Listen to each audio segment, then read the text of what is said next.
Is this one of Southeast Queensland's hidden gems for family full driving? Well, we are going to find out. This is the Diagula National Park. Located roughly 45 minutes out of the Sunshine Coast, up the top of Mount Mee, it is a popular area for hiking, full driving and camping. We are on the hunt for an exciting day trip with the family, and I have a feeling that this is going to be the perfect place. So let's find out if this really is an underrated family destination.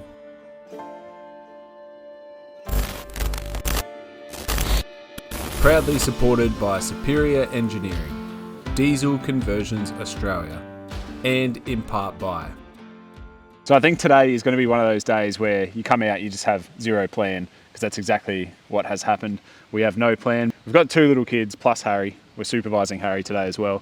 But we didn't really want to go somewhere that is too hectic for the cars and too hectic for the kids. So I think this is going to be the perfect spot, but I don't know yet. Hopefully we can find some cool spots. We've got one waypoint that we want to go to. The rest is just absolute no plan, exploring nature the way it's meant to be explored.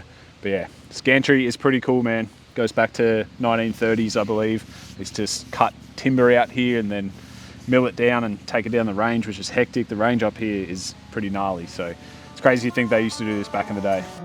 From early 1879 until 1981, the gantry was in fact an active sawmill, producing timbers which we use in the Moreton Bay region and Brisbane.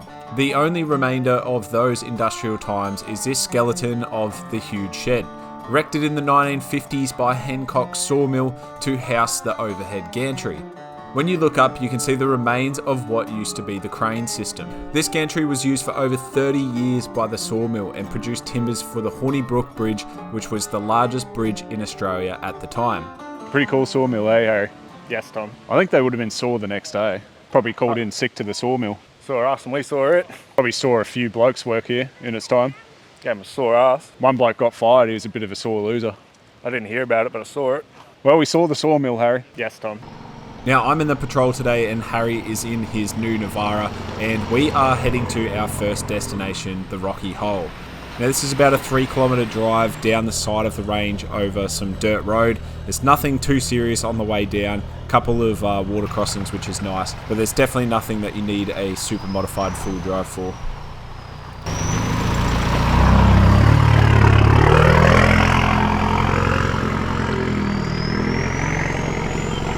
We pulled up at the Rocky Hole, time to get the kids out, go check it out. We're going to have lunch down there as well because it is 1 o'clock, isn't it? It's lunch. It's lunchtime. Yeah, so I have some food down there. There is some water.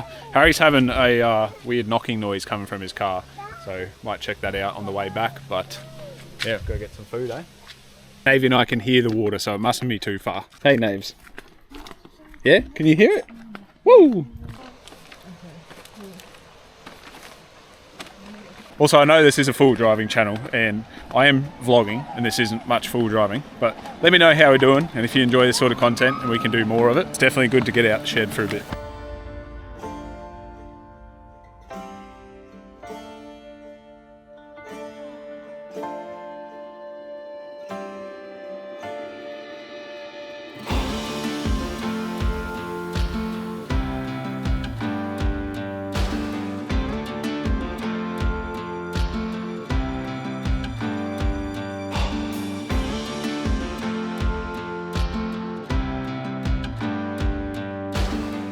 Have a go at that. If you went over there, you'd have that whole area to yourself. Absolutely amazing. And who would have thought? Only 45 minutes out of the coast. Unreal. What sort of fish are in here, Rex? Tarpon, mangrove crack, rocky balboas, lily pad pot. I was fishing just down on that rock. You wouldn't believe it, second cast. Big marlow jumped out of the water, hooked him. Snapped me though. This water is crystal clear and it's pretty comparable to Kenilworth. If anyone's been out to Kenilworth, pretty comparable, but I'm going to say this is a little bit better and the crowds are certainly less, which is great. As you guys know, so many of these spots become so popular that it's actually annoying to go to because they're just crowded to the max. But over there's one other family here, which is crazy. So we're basically just sharing this spot and it's Sunday today too, so it's on the weekend. Pretty cool if you ask me. When I went and picked Harry up this morning, he packed two things, a bag and a small fishing rod. It's all you need. That's his setup, just a bag and a small fishing rod. So, you all right, Harry? Catching fish? Now, Phil's in on my brother's fishing career. He went to the barramundi farm where they farm barramundi, didn't even catch a fish there. I think he's caught about 3 bream in 10 years, and it was a priority for him to pack a fishing rod on this trip. He's right there fishing on the rock. I don't think there's going to be many fish out here, but he could prove me wrong. How many fish? All fished out up there. Threw them all back. Yeah, I caught heaps around the corner when you were over there. What'd you think, buddy?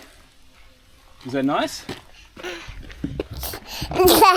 Right, back at the cars, which means that Rocky Hole's over. But it's definitely a good place to check out, especially because there's no crowds. From now on, we have zero plan. Hopefully we can find some full drive tracks, because these are basically just dirt roads, even though they're steep. They're not really tracks, but if we can find a track, that'd be nice. Right, Harry was complaining about a banging noise up here in the front end. But I think what's happened is this car's like 6-inch. Is it 6-inch? 6-inch.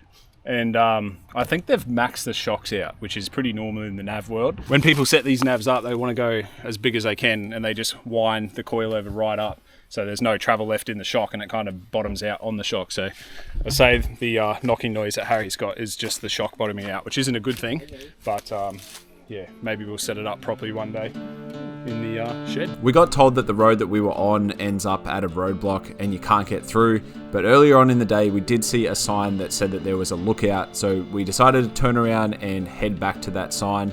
I'm not going to complain about turning around because this place is so nice to drive around in.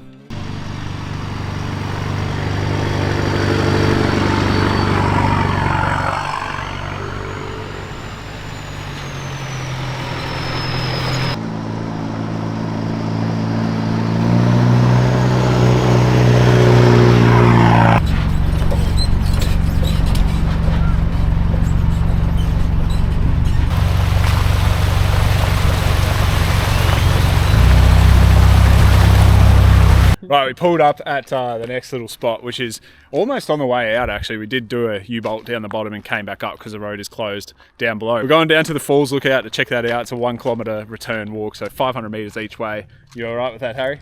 Pushing it, but It is pushing it for me too. We'll go check this out. We've got the drone as well, so we might throw that up if the scenes are unreal. And yeah, it's already unreal, actually. Look at that. There's probably some koalas up there if you look. All right, Wolfie, I'll show you a magic trick. You ready? You get a leaf off the ground. Alakazalaka. Alakazam.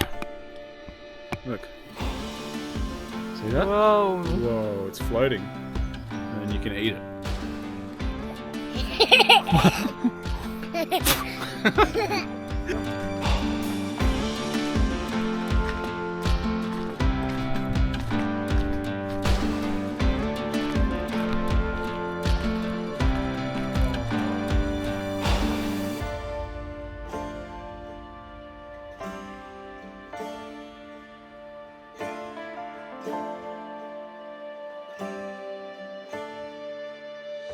Right, this is the lookout. It's pretty good. It's very high up. I just put the drone out there, but I'm too scared to go any further than what I did because I'm not a good drone pilot. I've crashed 5 times. I think I've flown like 7 times, so track record is not great. We are almost at the end of the tracks. We did just speak to some guys on some motorbikes. They said that there is a little play hill that way, but it is blocked off. So if we can't get there, we can't get there. If we can, we might have a little play around.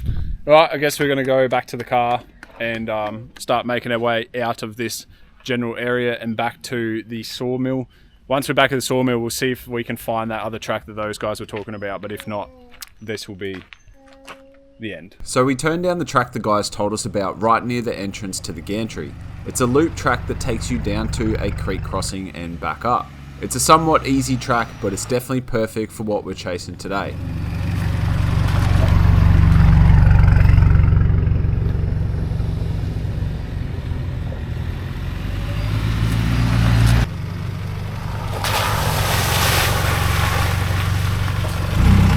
Really cool that we're on.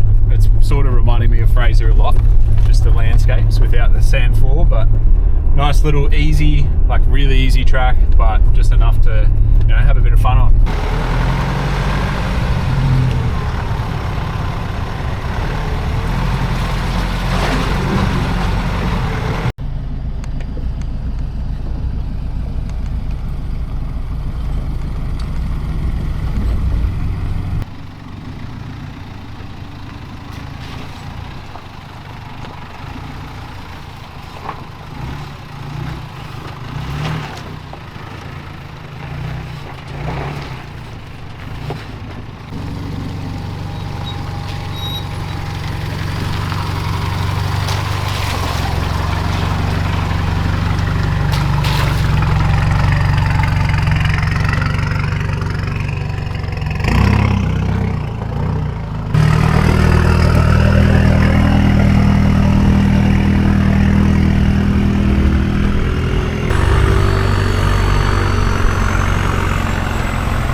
We've just basically finished K break. It's a loop track, so it just goes round. Seen a few cars on there, but yeah, it's perfect. It's not too hard, it's not too easy. Little creek crossing down the bottom. Good stuff. Well, that's the Diagula State Forest, and I think that last track was actually pretty cool. What do you think? Yeah, it was good. I had a bit of everything, so the car went well. So No, it was actually pretty good. I reckon this is a perfect family spot. Perfect to take 2 little kids, exactly what we've got. And if you're willing to do it, you can let your brother tag along. It is a bit of a pain, but if he wants to come, he can come. oh, sorry, I didn't catch that. Hill outro. No. Well, folks, that's going to wrap it up, and that's why I own a full drive to get to places like this. Put it on your bucket list if you want to get to the... Hopefully you guys enjoy this sort of content, and I know a lot of you guys at home have families as well, or are starting families, and you can't always go out and do the hectic stuff, so it's nice to do a chill day, and just a day, not camping, because camping with 2 very little ones is very hard as well, plus trying to film. So 10 out of 10 recommend, but the only thing I'd say is bring some more food. I'm freaking starving. If you want to subscribe. If not, no. Harry, I'm doing an outro. See you later. Later, Bo.